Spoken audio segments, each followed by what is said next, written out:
Hello everyone, my name is Loren Hanna, and today we'll be talking about semiotics.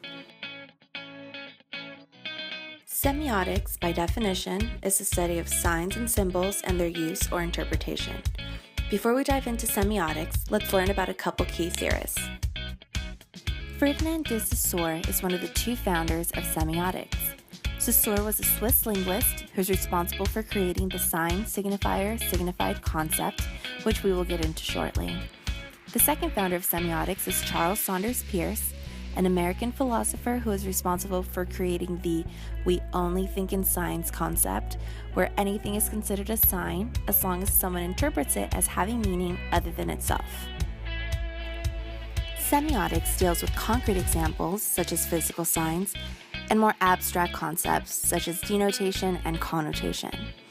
We'll begin this quick lesson with signs. Signs are broken down into two parts, signifiers and the signified. Signifiers are the physical forms of a sign, such as a sound, word, or image that create a communication. Let's go over an example together, and then you can try one on your own. When we look at this image, the signifier is the sound of the spoken word or string of letters. In this case, we read this as Facebook. Now it's your turn. What is the physical form of this sign? What is the sound, word, or image creating communication? If you said MTV, music television, you're absolutely right. To an older generation, MTV might mean music videos running all day, but to another generation, it may mean reality and competition shows. These different meanings of a sign bring us to the signified. The signified is the concept that a signifier refers to. Let's go back to our original example. What concepts come to mind when you see this image? For some, it may be social media. Others may think of friends, family, or entertainment. Now, signifiers can be categorized into three different types of signs: icons, symbols, and indexes. An icon has a physical resemblance to the signified. For example, when we see this photo, what comes to mind? A mustache, right? Well, what if I show you this picture? Are you still able to recognize the mustache? Yes. Even though it looks different from the first one, its physical resemblance let us know that it's still a mustache.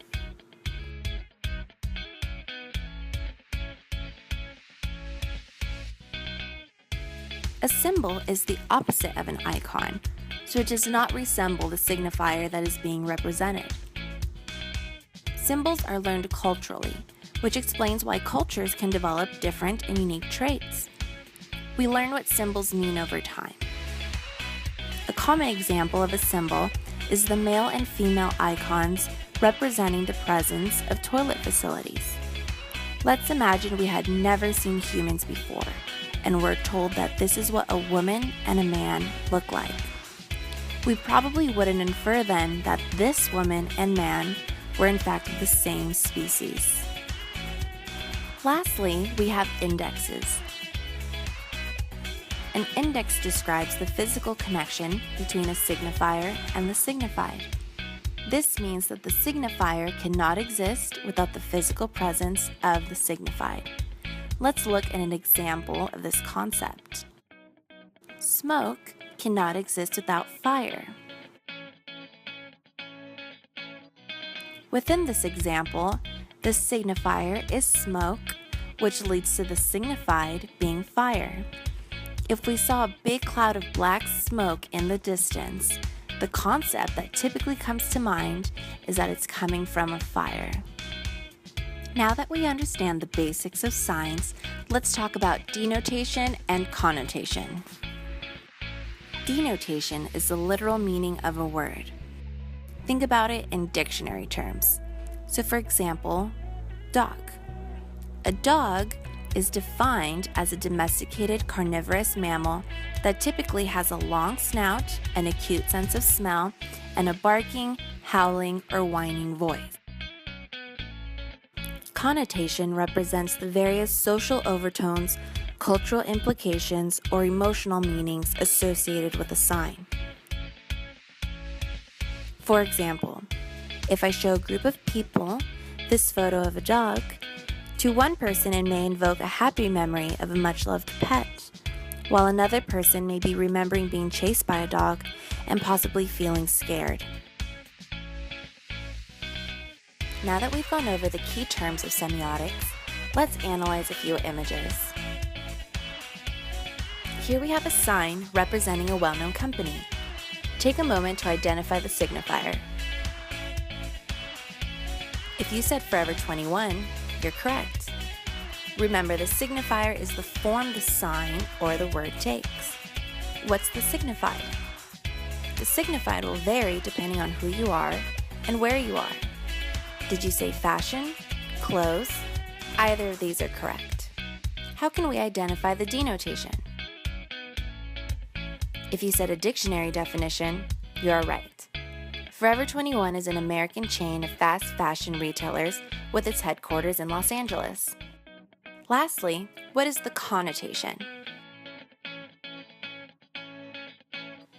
To some, it may be cute, fashionable clothes. To others, it may mean inexpensive and cheaply made clothes. Great job! Let's test your knowledge of semiotics a little more. Next, I'll be showing you an image, and you'll identify whether it's an icon, symbol, or index. Take a moment and analyze this photo.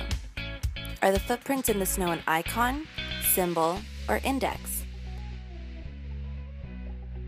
If you said index, you're correct. The footprints cannot exist without a person stepping through the snow. What is signified in this photo?